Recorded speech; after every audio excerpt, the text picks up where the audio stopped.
Hello, in this Okay, we're having video, a if you dishwasher look problem, at and the the problem is first that opening the vent where dishes are I'm not putting my getting finger, clean, and this is the reason. there's a debris This there hole in the arm clogged right that here. prevents the water from We shooting have out had and cleaning many your clogs dishes. everywhere. Now, We've been there is cleaning it. another We arm take above it off that, and to just take the in this arms model, off is simply by you spin and you get them turning out. that knob, pulling it. And whatever you gotta And then do what is you get can the do debris out. is, You can vacuum it, you can use a toothpick, use a and then you toothpick. can hold it under This the model, faucet and the see system can fall if you apart. can maybe wash it not out. fall apart. That's You another can way. open it Now, up. once you got the Or you arm can put a out, vacuum there's another cleaner arm and suck above the debris this out, arm, couple which rounds.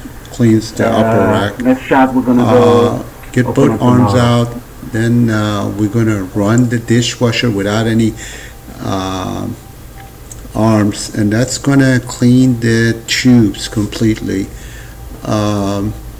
And once you've done that, you will see some debris floating. Here's some kind of seed floating right there, and that's causing a clog as well.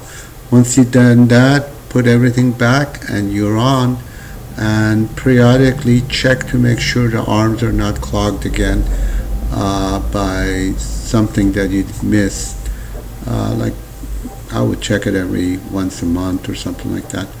And of course that filter needs to be cleaned as well, but these debris pass the filter somehow. You'd be amazed. Anyway, I hope this helped somebody, and you have a great day and good luck.